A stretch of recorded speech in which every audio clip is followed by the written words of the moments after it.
हम बड़ी मेहनत करके आपके लिए हॉरर वीडियो बनाते हैं, लेकिन आप में से ज्यादातर लोगों ने हमारे चैनल को सब्सक्राइब नहीं किया है।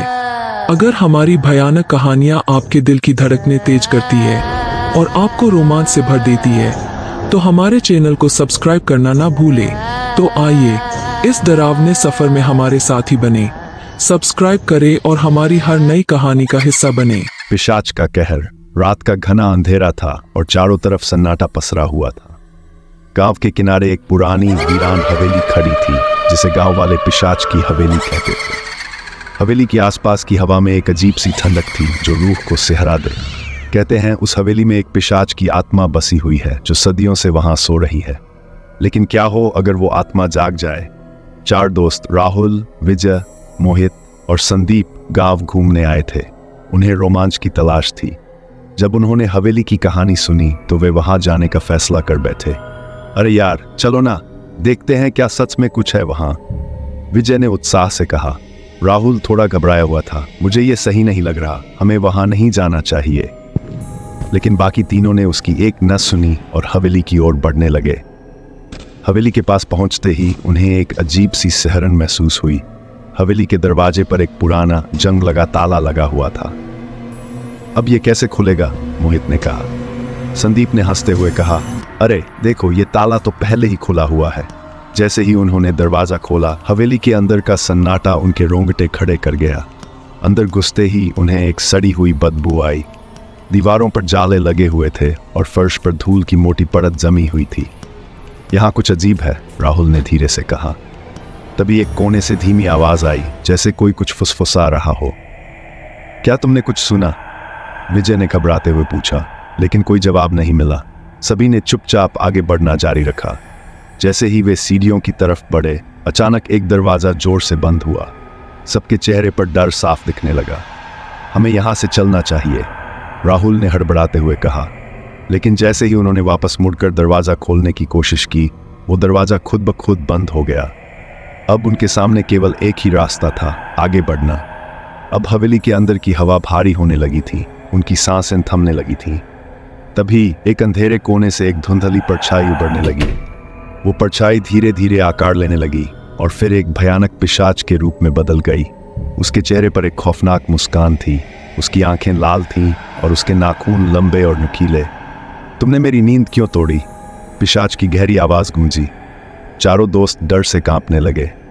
हम सिर्फ यहाँ घूमने आए थे, हमें जाने दो, मोहित ने कांपते हुए कहा। पिशाच हंसा। तुम्हें लगता है यहाँ से कोई बाहर जा सकता है? अब तुम मेरे साथ हमेशा के लिए रहोगे। चारों दोस्त डर के मारे इधर उधर भागने लगे, लेकिन पिशाच ने उन्हें घेर लिया। हवेली की दीवारें हिलने लगीं और फर्श पर दरारें पड़ने लगीं। राहुल ने एक आखिरी कोशिश में अपने दोस्तों को बचाने की सोची। हम सबको एक साथ रहना होगा, तभी हम इसे हरा सकते हैं। लेकिन पिशाच और भी ताकतवर हो गया था। उसने एक एक करके सबको पकड़ना शुरू कर दिया। अचानक मोहित गायब हो गया। उसकी चीखें हवेली के अंदर गूंजने लगीं, लेकिन वो खुद कहीं नहीं दिख रहा था।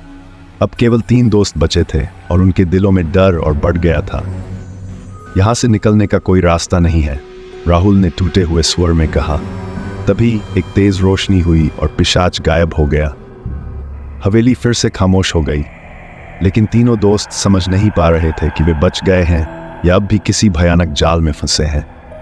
हवेली का दरवाजा अब खुला हुआ था, लेकिन बाहर जाने की हिम्मत किसी में नहीं थी। क्या वे बच पाए? क्या पिशाच ने उन्हें छोड़ दिया या ये सब सिर्फ एक भ्रम था?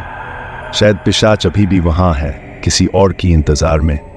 राहुल, विजय और संदीप अब उस खुली हुई दरवाजे की तरफ देख रहे थे। उनकी सांसें तेज हो गई थी और दिल की धड़कनें बढ़ती जा रही थी। बाहर का रास्ता दिखाई दे रहा था, लेकिन एक अजीब सा संदेह उनके मन में घर कर चुका था। क्या सच में हम बाहर जा सकते हैं? विजय ने फुसफुसाते हुए कहा। ये कोई चाल तो नहीं? संदीप ने घबराते हुए पूछा। राहुल ने घबराहट के बीच एक गहरी सांस ली। अगर हम यहाँ रुके रहे तो पिशाच वापस आ सकता है। हमें बाहर जाना चाहिए, अब और इंतजार करना सही नहीं है। सभी ने एक दूसरे की तरफ देखा और फिर उस खुले दरवाजे की तरफ कदम बढ़ाया। जैसे ही वे दरवाजे के करीब पहुंचे, एक ठंडी हवा का झोंका आया और दरवाजा तेज आवाज के साथ बंद हो गया। तीनों के चेहरे पर डर की लहर दौड़ गई। अब क्या होगा? संदीप ने चिल्लाते हुए कहा। तभी हवेली के अंदर की दीवारें फिर से हिलने लगीं। ऐसा लगा जैसे हवेली खुद जिंदा हो गई हो। दीवारों पर दरारें गहरी होती जा रही थीं और छत से मलबा गिरने लगा। भागो! राहुल ने चिल्लाया और तीनों अलग अलग दिशाओं में भागने लगे। राहुल ने एक कोने में एक पुराना लकड़ी का दरवाजा देखा और उसे खोलने की कोशिश की। दरवाजा खुलते ही वह अंदर घुस गया और उसने दरवाजा पीछे से बंद कर लिया। वहां अंदर एक छोटी सी रोशनी चमक रही थी। कमरे के बीचों बीच एक पुराना टूटा हुआ आईना था जिसके सामने एक कुर्सी रखी हुई थी। लेकिन सबसे अजीब बात यह थी कि उस कुर्सी पर कोई बैठा हुआ था। कौन है वहां? राहुल ने कांपते हुए पूछा। वह व्यक्ति धीरे धीरे मुड़ा। उसकी आंखें खाली थीं और चेहरे पर कोई भाव नहीं था। उसने राहुल की तरफ देखा और फिर अचानक आईने की तरफ इशारा किया। राहुल को लगा जैसे आईने के अंदर कुछ था। उसने हिम्मत जुटाकर आईने के पास जाने का फैसला किया।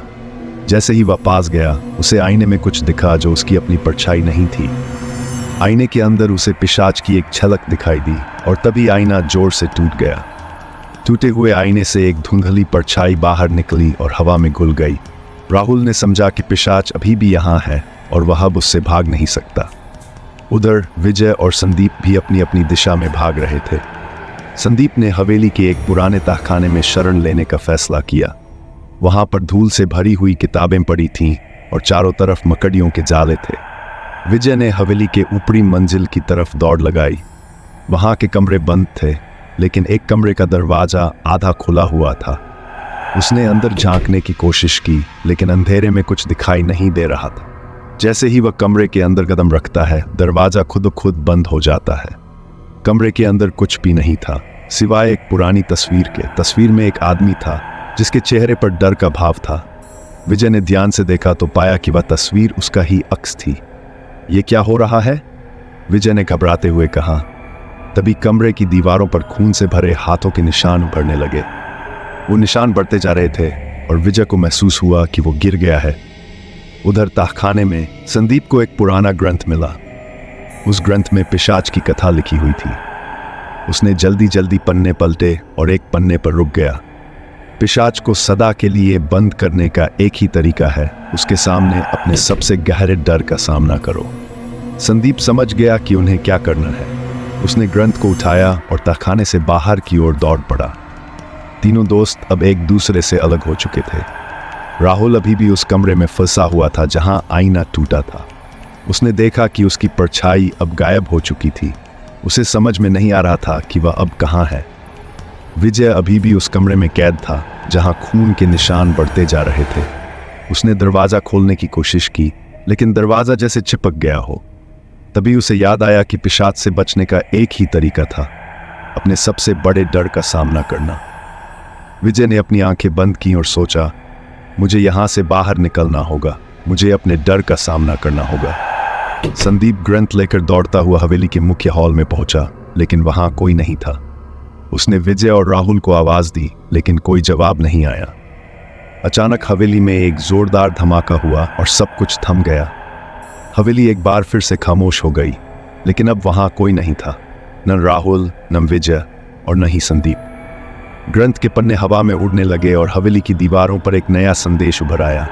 पिशाच को जगाने की गलती मत करना, वरना उसका कहर कभी नहीं थमेगा। हवेली अब फिर से वीरान हो चुकी थी, लेकिन क्या पिशाच का कहर खत्म हुआ या अब भी वह हवेली के अंधेरे कोनों में छिपा हुआ है, अगले शिकार की इंतजार में? यह रहस्य अनसुलझा रह जाता है और दर्शकों के मन में एक अजीब सी बेचैनी छोड़ जाता है। क्या वे कभी उस हवेली के पास जाने की हिम्मत करेंगे? Subscribe Fear Fuse for more.